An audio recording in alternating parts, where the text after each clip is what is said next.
السلام عليكم البنات، عواشركم مباركة. ندخل لكم الصحة والسلامة. اليوم غنحضر معكم واحد الكيكة بالحامض. تجي زوينة، نتمنى تعجبكم. المهم البداية غنضيفو 2 بيضات، معهم كاس ديال السنيدة. نضيفو كاس ديال الزيت نباتي، ونحركو الخليط مزيان.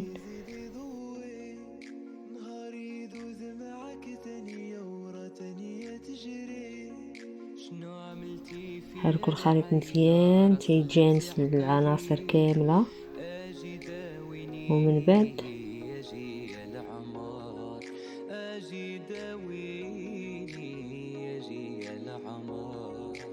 عباد الله قولوا لي واش المربوط يموت، قل لي يا العمر قل لي علاش بالي مشطوط. نضيفو قبصة الملحة، حركوا الخليط. دوبتيني بخيالك قل لي واش جرالك، دوبتيني بخيالك قل لي واش جرالك، انا مريت بحالك. نضيفو كاس دانون بأي نكهة، أنا درت نكهة الفاني. والروح طيح راه مرض الحب قبيح، ما صابولوش دوا حتى في المريح. نضيفو نصف كأس عصير حامض، ما صابولوش دوا حتى في المريح.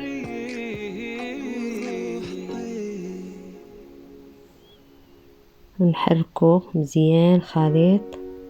دوبتيني بخيالك قل لي واش جرالك، دوبتيني بخيالك قل لي واش جرالك، سبحان الله طالك يلي زينك نضيفو مكمول. قشور الحامض، انا مريت بحالك يلي زينك من بعد دقيق، وغير ضحكة منك 2 كيسان و 2 كيسان الا ربع ديال الدقيق.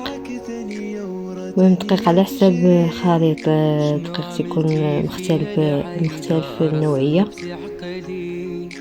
اجي داويني اجي العمار، اجي داويني اجي العمار. عباد الله قولوا لي واش المربوط يموت، قل لي يا العمر قل لي علاش بالي مشطوط. عباد الله قولوا لي واش المربوط يموت، قل لي يا العمر قل لي علاش بالي مشطوط. دوبتيني بخيالك قل لي واش جرالك، دوبتيني بخيالك. المهم تشوفوا الطريقة كما تندير دابا. المهم تجمع الخليط. شوف المهم يتعقد. سبحان الله طالك انا متنخليش جاري بزاف، يعني تكون هكا ديرك واحد التشكيله بالرقم مميز. ضيفو خمارة ديال الحلوى بوزن 18 غرام. ما صابولوش دوا حتى في المريح.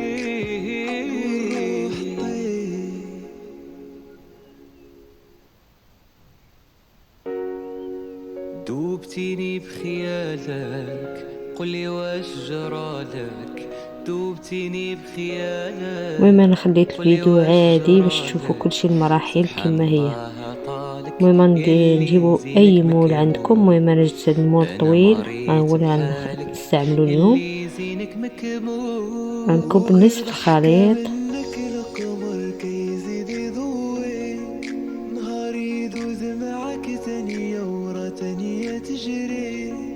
شنو عملتي فيها العيلة راس والنصف الاخر غنخليه نضيف معاه 2 معالق ديال الكاكاو مر، نخلطهم وعاد نصبو على المول الكيك.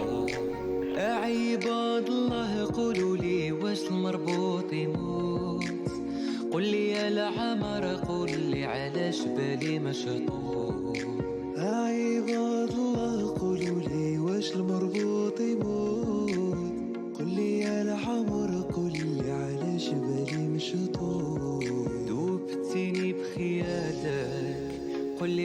كما شفتوا في الصورة.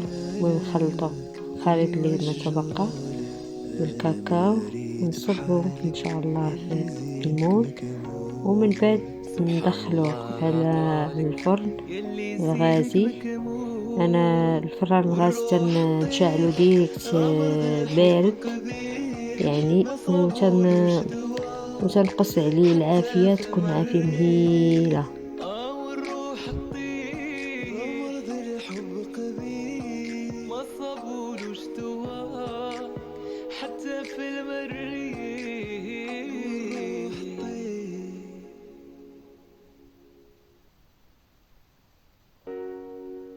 دوبتيني بخيالك قولي واش جرالك، دوبتيني بخيالك قولي واش جرالك. سبحان الله طالك يلي زينك مكمول، انا مريت بحالك يلي زينك نبان نشكلو بحال هكا بالعود كيف بغيتو. المهم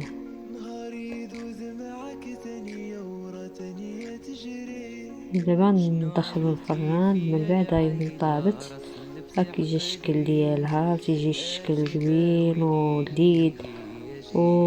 وضفت معاه في الاخر عصير الحامض، سقيت به الفوق الكيكه وحكيت فيه الحامض مبشور فوقه. تجيب المذاق الحامض روعة روعة والله العظيم، جربوها البنات. ولا عجبكم الفيديو بارطاجيوه مع صحابكم، اصدقائكم، عائلتكم، ونتمنى يعجبكم يا ربي. وما تنسونيش من اللايك والاشتراك، ودمتم برعاية الله وشكرا.